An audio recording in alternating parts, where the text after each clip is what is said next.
Good morning and welcome. Here are developing stories. The Joint Admission and Matriculation Board has finally admitted to errors which affected the performance of students during the 2025 Unified Tertiary Matriculation Examination. At a news conference in Abuja, the registrar of the board, Professor Ishaq Loede, said what should have been a moment of joy has changed due to one or two errors. Professor Loede said it took full responsibility for the negligence of its staff, revealing that 65 centers in Lagos and 92 centers in the Owerri zone, covering the 5 states in the southeast, would rewrite the exam. He added that JAMB would arrange the examination for 379,997 candidates from the 157 centers. The Department of State Services (DSS) has denied an allegation it kept Nnamdi Kanu, the detained leader of the indigenous people of Biafra IPOB, in solidarity confinement. Nnamdi Kanu, who is facing a 7-count terrorism and treasonable felony charge preferred against him by the federal government, has been in custody of the security agency since 2021. At the resumed hearing of the case, a DSS operative, in his testimony as a witness before the Federal High Court in Abuja, said solidarity confinement is not a practice of the DSS. Kanu's legal team, led by a former Attorney General of the Federation and Minister of Justice, Kanu Agabi, had expressed its concerns over Kanu's prolonged detention, alleging that he was kept in solidarity confinement.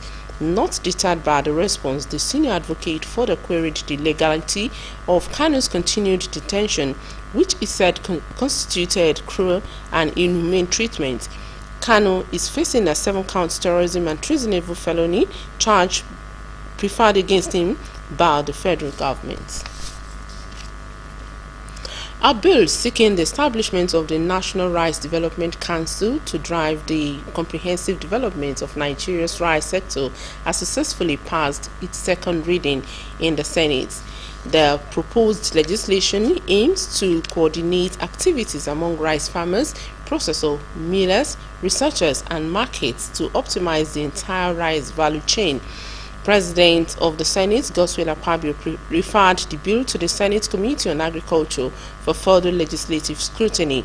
The bill, sponsored by Senator Adamu Alero, was initially passed by the Ninth Assembly and forwarded to the President in 2023, but did not receive assent before the transition to the current administration. Plateau State Commissioner for Health, Nicholas Bamlong, has confirmed that the state has recorded 5 cases of cholera, 3 fatalities, and 20 suspected cases. Speaking in Jos, Dr. Bamlong said the confirmed cases were reported in Boko's local government area. According to him, the State Ministry of Health has activated an incident management system for a comprehensive and multi-sectoral response to the outbreak. Bamlong attributed the outbreak to poor sanitation, limited access to clean water, and population displacement resulting from recent attacks in Bokos. He called for the evacuation of suspected cholera cases to designated centers for treatment. Darling team of people from the state, Sunshine Stars of Akure, will play in the lower division next season after being relegated from the Nigeria Premier Football League with 1 game still left to play. The team's drop from the top flight has stirred emotion and sparked intense debate across the state and beyond. For some, it is a structural collapse, while it reflects deeper institutional failure for others. Sports correspondent Benga Oluwajano takes a look at what went wrong and what must be done to bring Sunshine Stars back to top flight action.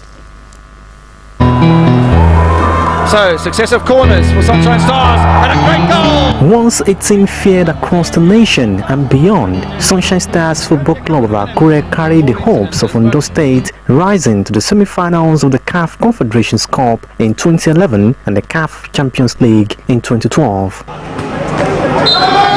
13 years after that once blazing star has dimmed, Sunshine Stars have been relegated from the Nigeria Premier Football League, a fall that fans, players and officials are still struggling to accept. The team has been struggling for over 5 years. Every year there must be problem.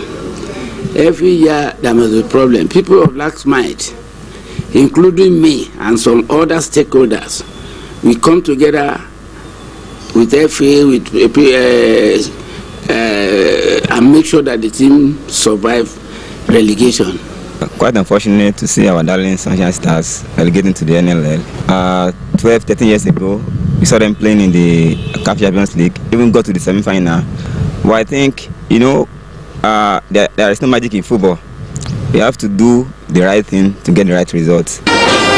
For most of the season, the team played their home games in Ojumoore, far from their base in Akure. Many believe this relocation drained the team of their identity and denied them crucial home support. We have to travel down early in the morning and come back in the night.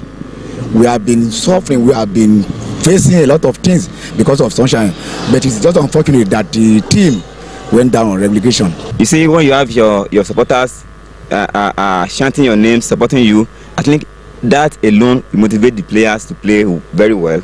But playing far away in their goal day, how many fans were there to support them? If you look at their result this season, they played too many home draws. Others point to administrative lapses, including the late dissolution of the Bamidele Ologunloluwa-led Football Agency Board as a key contributor to the decline. I cried inside when I saw the mistake of this last board. Too many. It's as if nobody is on that seat. End of first round and preparing for second round. When you have a team before, you cannot tell me that you have a problem in all departmental of the team. At least there must be some key area that you have the problem. Suddenly you recruited 16 players. Are you forming a new team to scatter what you have done before? And at the end of the day, the result is what you have just seen now. In a twist of irony, Governor Lucky Aiyedatiwa recently completed the installation of a new turf at Ondo State Sports Complex, a move meant to bring the team back home and inspire a late surge, but it came too late. Sunshine Stars were officially relegated before they could play a single match on the new pitch. Had it been we play at home, we do not have to face this problem. It will not happen at all because the home support will be massive. It will be massive. It's only just 18 players, 18 supporters that we go to Ojumoore. We have to charter vehicle, 18 passenger bus. Only 18 supporters that do go to Ojumoore. We are very few. Even when we stand, you don't even know that people are around. Now, calls for reform are loud and clear. Appoint a competent and committed football board. Utilize the stadium in Akure going forward. Ensure transparent funding and proper oversight, and rebuild thorough grassroots talent development across Ondo State. We can concentrate more on that academy to start producing players for the Sunshine Star. What we just need is that let us get people who knows football to be at the end of affairs in Osrc. Then let them continue to do that transition. What the team is lacking is personnel that can do the job. We don't have. If the governor wants results, he should restructure the place and put the right people in that place. Now we are going to Maiduguri in the next 2 weeks. In less than 2 weeks now. If the vehicle break down, what will happen? It's very unfortunate. The government have to bring to that and make sure they buy a new vehicle